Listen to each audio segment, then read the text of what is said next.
Le scandale du fonds Marianne a mis en scène le meilleur et le pire de notre époque. S'agissant du pire, un ministre, Marlène Schiappa, qui joue avec l'argent des contribuables distribué sous couvert de laïcité. Au lendemain de l'assassinat de l'enseignant Samuel Paty par un islamiste, ce fonds a été créé pour soutenir les acteurs de la lutte contre la radicalisation en ligne. En réalité, les fonds serviront à alimenter des caisses d'associations controversées comme l'Observatoire du conspirationnisme qui tente de mettre hors jeu et de discréditer toute personne qui ne validerait pas le point de vue de ses rédacteurs.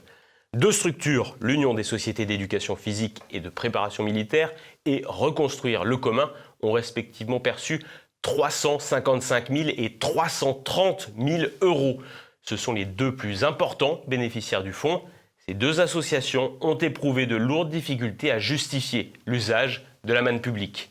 En revanche, l'affaire du fonds Marianne a été largement rendue publique grâce à la présence de médias alternatifs indépendants.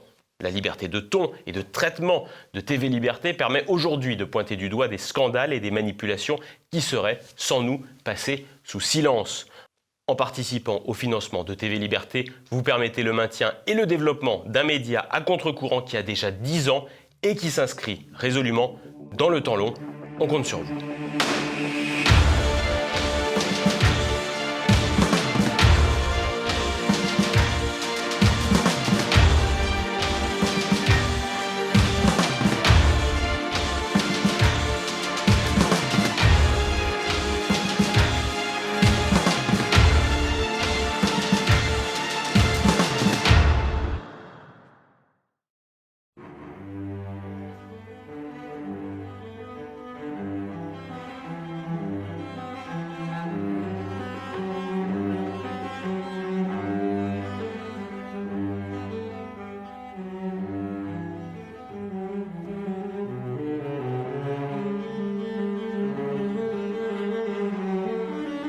Chers amis de TV Liberté, bonjour.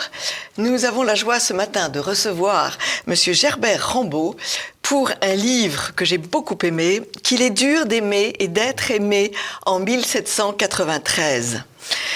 C'est publié chez Via Romana, dans cette bonne maison.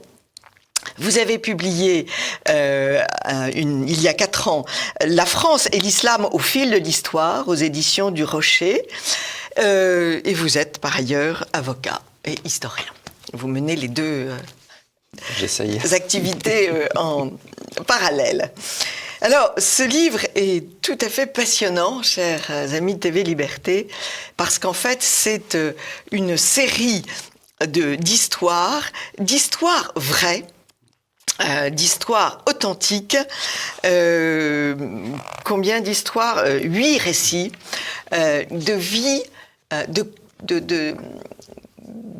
de couple pendant la Révolution en 1793 à Lyon. Alors beaucoup d'histoires tristes, mais aussi beaucoup de quelques fins heureuses. Heureusement. Et beaucoup d'humour, parce qu'il faut toujours beaucoup d'humour pour affronter ces situations monstrueuses. Mais ma première question, comme vous avez une préface de Philippe Pichot-Bravard, comment avez-vous été en quête de ces histoires ? Ça fait 8 familles. Oui, mais ça fait en fait quasiment 30 ans que je lis tout ce que je peux lire et que je note des histoires incroyables. Et je me dis, c'est incroyable que justement, on n'en connaisse pas comment ces personnes ont vécu la Révolution. Donc j'avais mis ça de côté. Ouais. Et puis j'ai décidé de tout rassembler pour en faire un volume. J'aurais pu en faire 2 volumes, 3 volumes, ce qui est tellement d'histoires passionnantes. Mais j'ai voulu montrer justement comment la Révolution a été vécue, je dirais, par des personnes dans la vie de tous les jours. Et pas uniquement la Révolution qu'on voit dans les livres.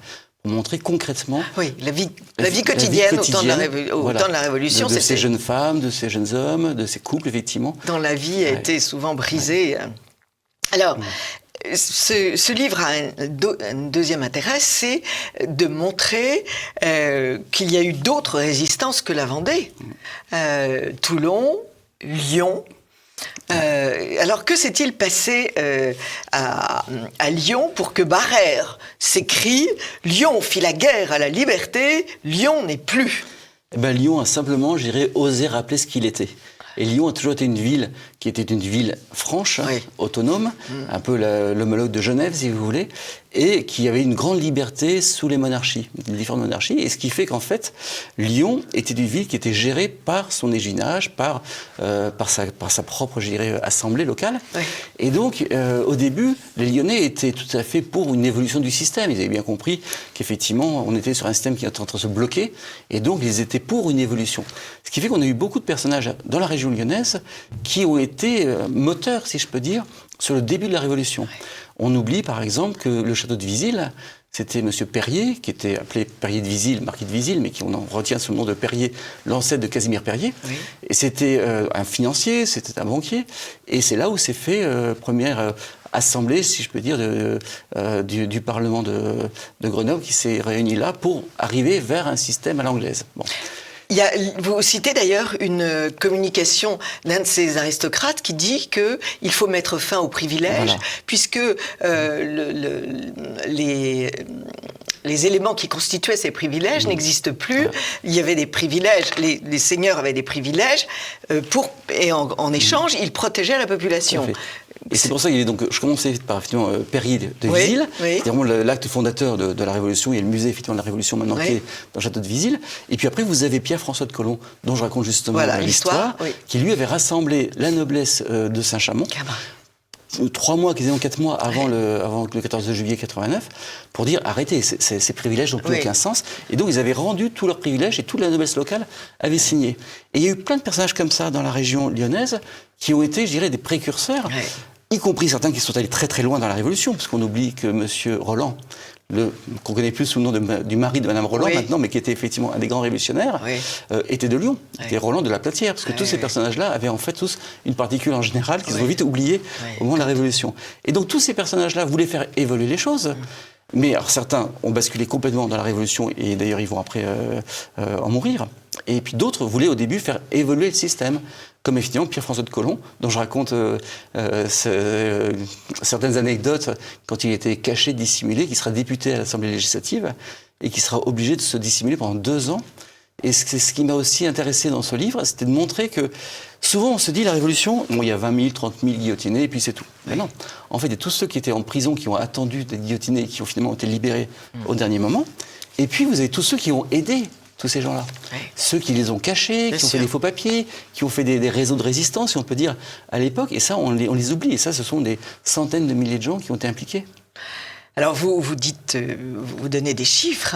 Un tiers de la population lyonnaise a été supprimée, et parmi lesquels seuls 10% de nobles et 2% de femmes. Alors, un tiers, c'est pas le nom exact de ceux qui ont été massacrés, c'est ceux qui sont partis. La ville va effectivement diminuer sa population. Bon, ça fait quand même beaucoup. Mais on a 2000 personnes qui passent. Ça fait quand même beaucoup. Avec des procès qui vont durer 1 minute 30 pour certains. Et c'est toujours comme ça dans les procès révolutionnaires. Vous savez, on expédie comme on n'est pas très sûr de soi. Il ne faut pas rester longtemps sur le sujet. Vous parlez de l'aide de la population. J'ai en mémoire ce maire du village qui sait, de sa petite ville, qui sait que dans la ville, il y a beaucoup de gens cachés, que ce soit des prêtres ou des hommes recherchés. Et alors, il fait battre tambour quand les troupes républicaines arrivent, pour que tout le monde sache qu'il faut cacher, vite. Il le fait de manière, je dirais, maligne, parce qu'en fait... il dit il faut les célébrer, donc il fait battre tambour, accueillez les biens, ouvrez vos maisons. Et quand ces troupes s'en vont, et elles ont fait chou blanc, puisque les hommes et les femmes sont bien cachés, il refait battre tambour en disant, et ça signifiait, allez-y les gars, vous pouvez ressortir. Et c'est là où on voit que dans des périodes aussi troubles que cela, il y a des initiatives, l'imagination incroyable. L'intelligence. L'intelligence pour réagir à la bêtise et à la méchanceté. C'était Nicolas Poirieux qui était le maire de Givors qui a fait ça. Alors, comment se passe-t-il ? Il y a d'abord un fou qui s'appelle Chalier qui arrive à Lyon en criant « Vous allez voir ce que vous allez voir » et il tient des propos d'une férocité incroyable. Alors, initialement, la ville de Lyon, qui était une ville plutôt modérée,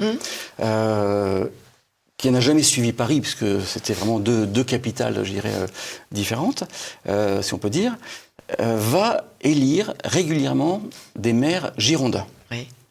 Et ça ne plaît pas évidemment à Robespierre et à tous ses amis. Ah oui. Donc ils vont faire démissionner une fois. Le maire est réélu. Une deuxième fois, le maire est réélu. Oui.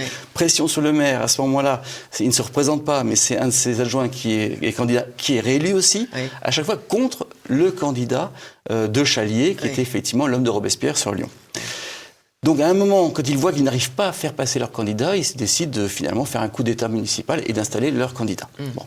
Ils installent leur candidat, qui était Bertrand, ils l'installent à la mairie de Lyon, et puis Joseph Chalier explique qu'il faut maintenant guillotiner les aristocrates. Ouais. Il crie dans les rues. Il hurle, il a les yeux qui sont en plus révulsés. Il a un problème psychiatrique. Qui est-il, ce gars? On s'est penché sur sa biographie? Non, pas. Ça vous tente pas? Ça serait certainement intéressant psychologiquement de voir quel était son profil pour arriver à ce qu'il a dit. Mais il a des propos, effectivement, je vais prendre les boyaux des uns des autres, le sang va couler. Enfin, c'est vraiment des propos hurlants. Ce qui fait que les Lyonnais se sont dit, mais cet homme-là est complètement dérangé. Enfin, c'est pas possible qu'il soit là sur ordre du pouvoir politique français. Donc on a quelqu'un qui est vraiment dérangé. Mais il n'était pas, parce qu'il était là en fait sur ordre de Robespierre. Et donc, voyant qu'il n'a pas de guillotine, il commande une guillotine. Donc les Lyonnais se disent, ça y est, la guillotine est en train d'arriver, qu'est-ce qui va se passer? Et donc lui décide, il dit, on va guillotiner les aristocrates. Sauf qu'à Lyon, le problème de Lyon, c'est que la bourgeoisie lyonnaise est aristocrate. Et ils sont quasiment tous nobles parce que l'échevinage donnait la noblesse. Donc toutes les familles de soyeux, de marchands, de banquiers... Alors quand on était échevin, on devenait noble. Pour soi-même et sa descendance. Et il suffisait d'être échevin une année. Donc vous comprenez bien que les bourgeois lyonnais avaient bien compris le système et se passaient les postes d'échevinage pour que finalement tous les Lyonnais soient finalement quasiment nobles. Donc s'il fallait guillotiner les nobles, ça veut dire qu'on guillotinait toute l'élite de la ville. Toute la structure qui faisait vivre la ville. Et donc les Lyonnais se sont dit, c'est pas possible, on peut pas laisser les mains du pouvoir dans cet homme-là. Donc comme il avait pris d'assaut la municipalité, 2 mois et demi quasiment après, les Lyonnais se sont soulevés et ont repris la municipalité. Et ils ont décapité. Alors, d'abord ils vont le mettre en prison. Ils le mettent en prison. En prison. Et là, Robespierre demande la libération de Chalier, et les Lyonnais se disent, on ne peut pas le libérer, parce que la guillotine est là maintenant, il est en prison, si on le libère, il rajoute 2 noms sur la liste. Donc on ne peut pas le libérer. Donc ils se disent, on va le mettre dans les mains de la justice. Il y avait des lois qui avaient été votées, des lois révolutionnaires, donc il va être jugé en application des lois révolutionnaires. Et là, effectivement, quand il a violé toutes les lois de la République, en faisant ce coup d'État municipal, il va être condamné à mort. Et on va utiliser sa guillotine pour effectivement le tuer, l'exécuter, sauf qu'on ne savait pas comment ça marchait. Et donc ça va être atroce parce que... Ah oui, on va se prendre à 7 reprises. Ça va être, voilà. Et on va essayer tout de suite de se dire, parce qu'on s'est rendu compte que Paris était furieux contre ça, donc on va envoyer une délégation à Paris pour dire, on n'est pas contre-révolutionnaire, on n'est pas en train de faire un coup d'État, simplement on est tombé sur quelqu'un qui était visiblement un peu dérangé, donc ça ne collait pas avec ce que vous disiez, vous, sur la liberté, sur tout ça. Mais Robespierre ne veut pas en entendre effectivement parler, parce que pour lui, c'est la première ville du royaume, autre que Paris, qui se soulève. Donc il faut facilement en faire un exemple, et à ce moment-là, on va envoyer l'armée parisienne, et les Lyonnais vont lever une armée, en se disant si, et ça c'est totalement inconnu de tous les livres d'histoire, si effectivement on arrive à tenir bon, peut-être que des villes comme Marseille, Bordeaux, Nantes vont suivre. Et donc si plusieurs grandes villes se soulèvent face à Robespierre, on pourra faire tomber Robespierre et remettre du calme dans la vie française. Malheureusement, comme c'est souvent le cas, au début, tout le monde dit oui, on va le faire. Puis quand il faut le faire... Toulon, c'est un peu soulevé. Oui, mais ça, c'était avec des Anglais. Enfin, c'est un peu différent, l'histoire de Toulon. Oui, c'est différent. Et là, les Lyonnais donc, lèvent une armée. Quand ils voient que Paris décide de détruire la ville de Lyon, il y avait effectivement, dans le même département, Saint-Étienne, qui fait partie du département du Rhône, Rhône-et-Loire, on fait tourner les usines d'armement à fond, et on embauche tous les gens pour pouvoir effectivement se battre. Et c'est là où on a quasiment un quart des hommes en âge de se battre qui vont s'engager dans cette armée lyonnaise. Et on va faire appel à des officiers pour pouvoir effectivement encadrer, parce que les Lyonnais ne sont pas des soldats, ils ne connaissent absolument pas la guerre. Et c'est là où le général Comte de Précy va être effectivement mis à la tête de cette armée pour tenir face aux armées de la République. Et à ce moment-là, on va avoir un siège qui va durer 2 mois et demi. 2 mois et demi de siège.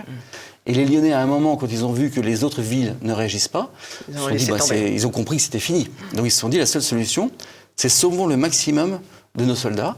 Et donc ils vont décider de casser le siège et de pouvoir faire une ouverture. Et à ce moment-là, une bonne partie des soldats vont pouvoir s'enfuir. et éviter effectivement de se faire guillotiner.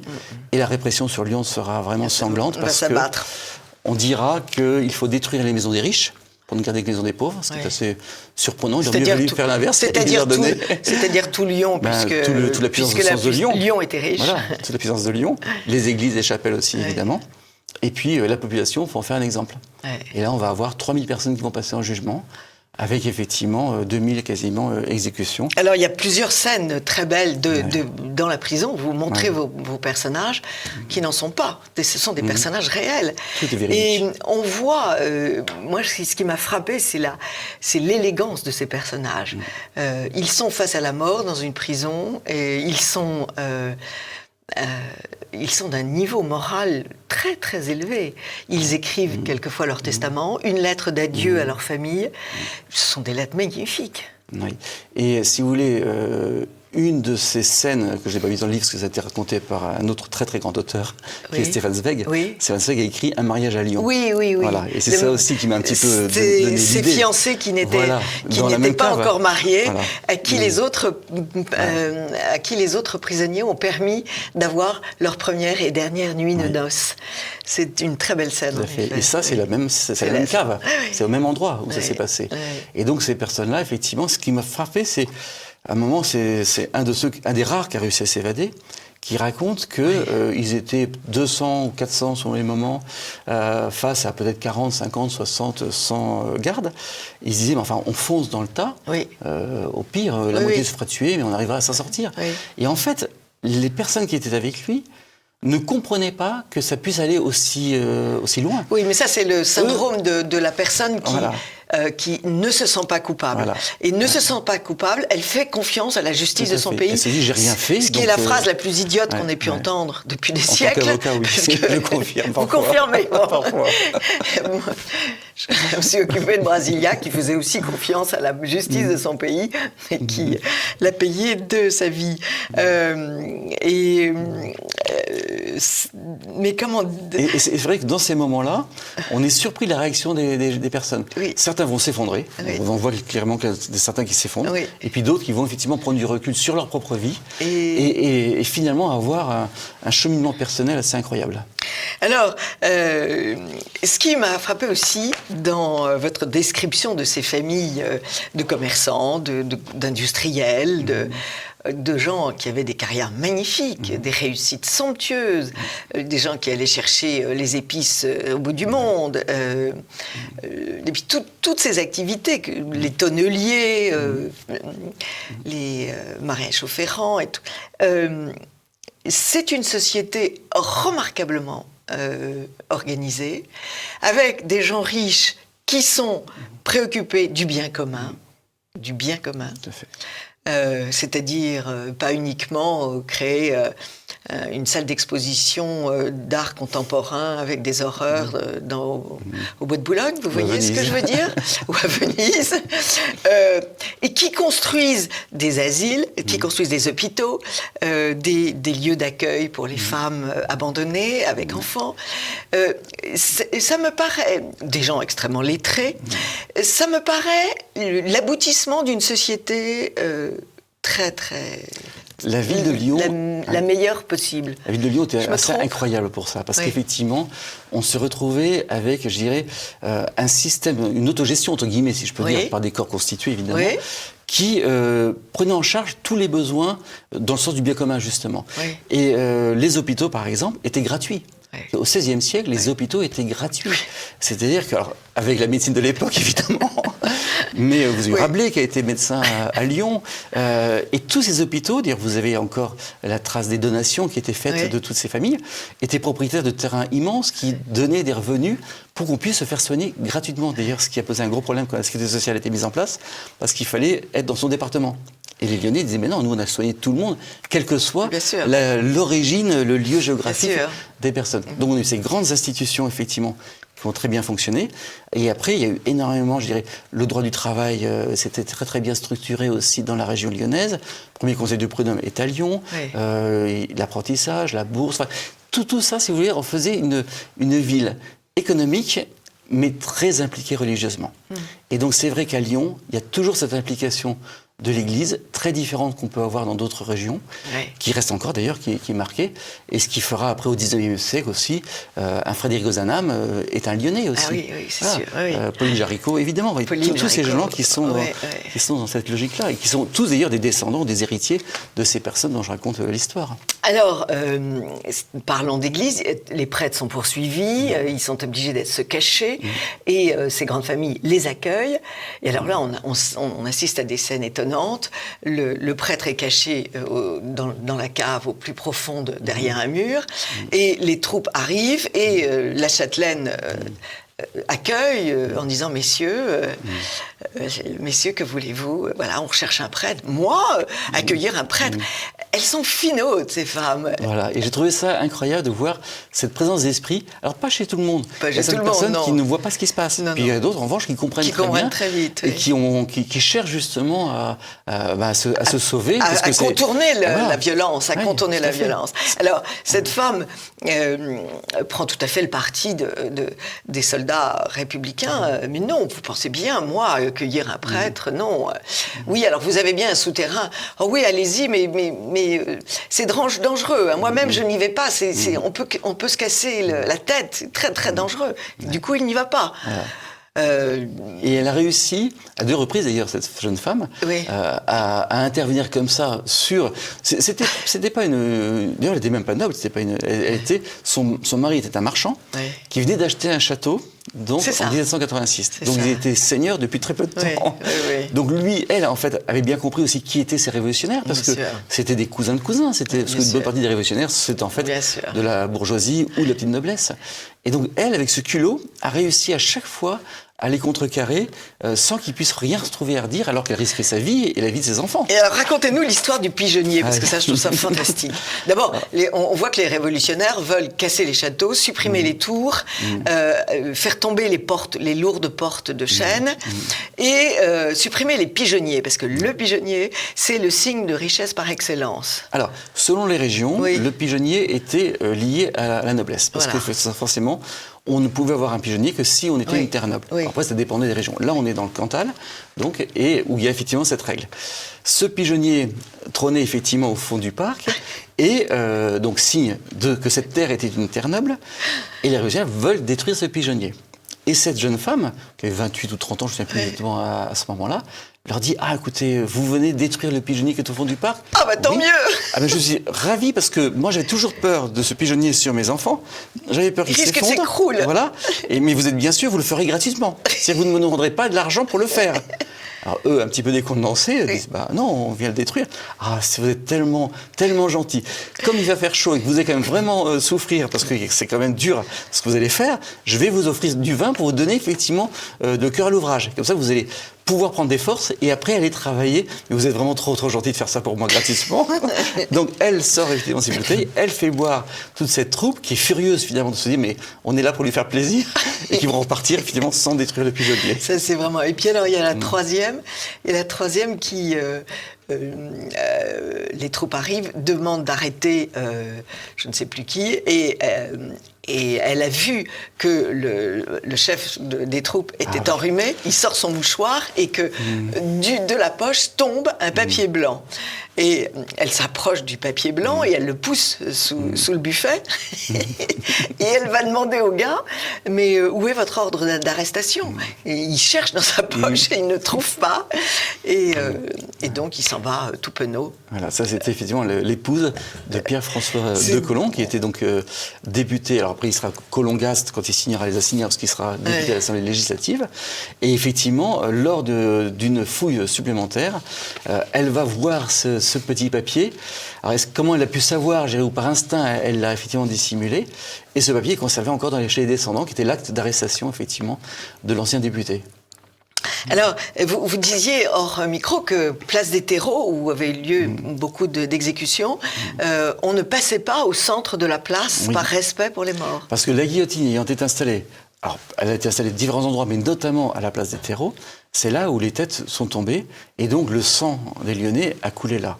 Et pendant très longtemps, toutes les familles de Lyonnais descendants de victimes refusaient, on dit on ne traverse pas la place des terreaux, on fait le tour de la place par les côtés pour ne pas marcher là où le sang de nos ancêtres est coulé. C'est incroyable, oui.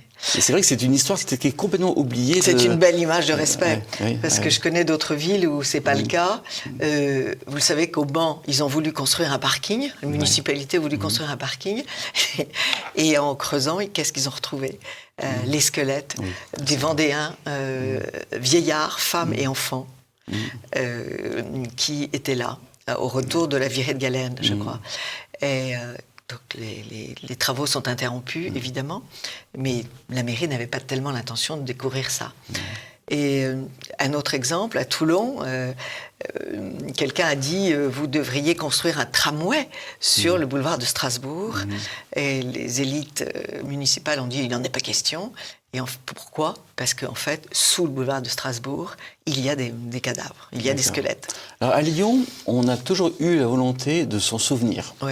Donc on a créé effectivement une chapelle expiatoire au 19e pour rassembler tous les ossements qu'on a pu récupérer. Le problème, c'est que ça ne faisait pas plaisir à tout le monde, cette chapelle. Et donc, fin 19e siècle, ils ont décidé de faire passer une nouvelle rue à l'emplacement de la chapelle. Et les Lyonnais qui ont de la ressource, on dit pas de souci, ils ont démonté, ils ont construit beaucoup plus grand, une chapelle expiatoire. Ah mais quand je passerai par Lyon, j'irai le voir. Je tiens à signaler qu'il y a un livre qui vient de sortir de Joachim Boufflet, Le charnier de la République, la grande terreur à Paris, juin-juillet 1993. Alors, on vient de m'en parler aussi, mais j'ai pas encore lu. Et c'est aux éditions La Délivrance, les éditions de Guillaume de Tuelois, pardon. Ces personnages, est-ce que c'est à Lyon seulement ou c'est partout pareil que en fait ces gens soient aussi civilisés? C'est vrai qu'à Lyon, il y a une tradition très particulière à Lyon, mais justement dans les histoires que je raconte, il y en a donc 2 en Auvergne, une en Bourgogne, une à Paris. Bon. Pour montrer que ces phénomènes-là aussi se sont retrouvés dans plein d'endroits différents, où on avait souvent dans un village un homme autoproclamé qui était effectivement le révolutionnaire du coin et qui décidait de faire effectivement son petit Robespierre. Donc c'est vrai qu'à Lyon, tout était structuré parce que la ville était structurée et que les liens de famille ont fait que beaucoup de ces personnes ont pu réussir à s'enfuir aussi en émigration et survenue. Il ne faut pas oublier quand même que vous avez, comment ça s'appelle, Camille Jordan, ami d'Anne de Staël, donc qui est effectivement parent avec toutes ces personnes-là.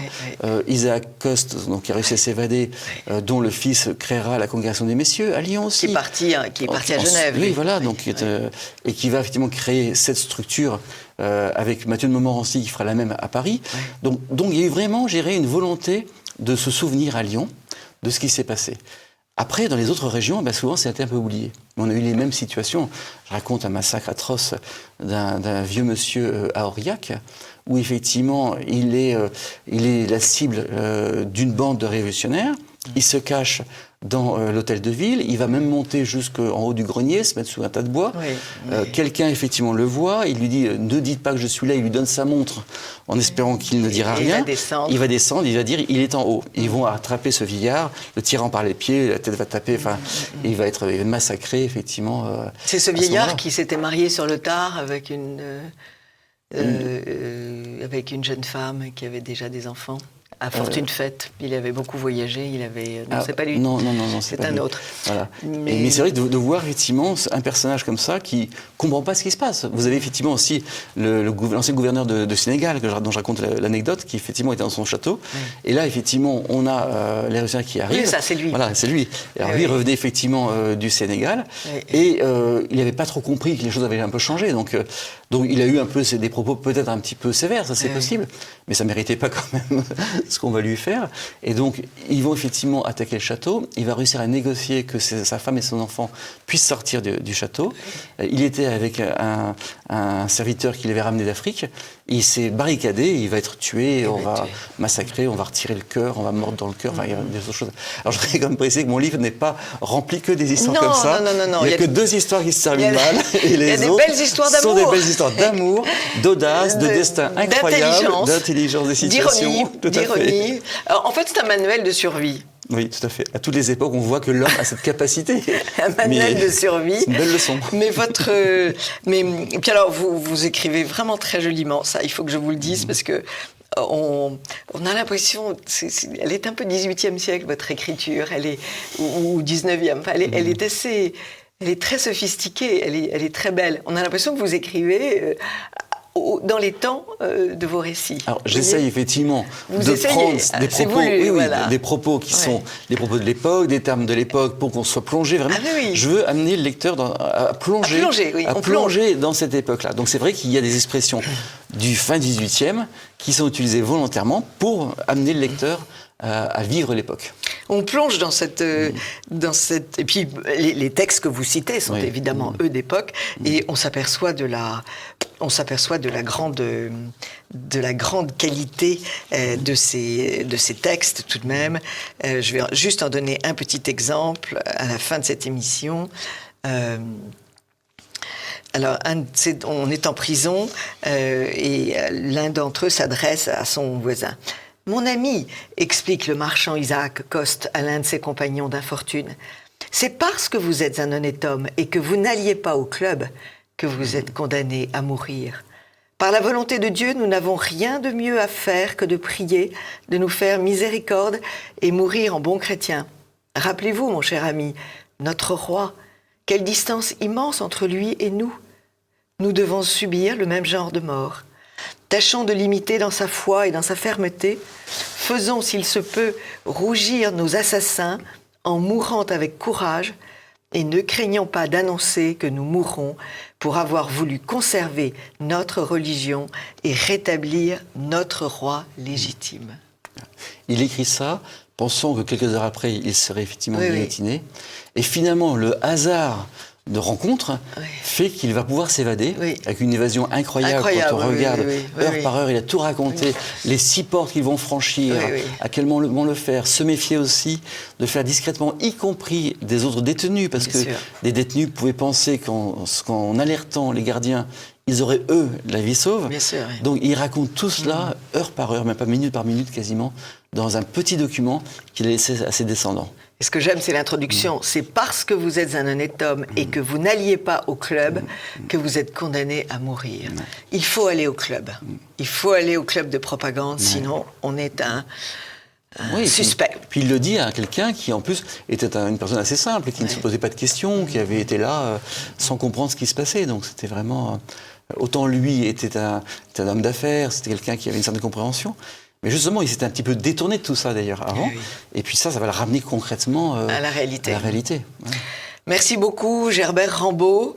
Belle préface aussi de Philippe Pichot-Bravard, qui ne mâche pas ses mots. Qu'il est dur d'aimer et d'être aimé en 1793. Un très joli livre publié chez Via Romana. Merci beaucoup, monsieur. Merci, Anne Brassier.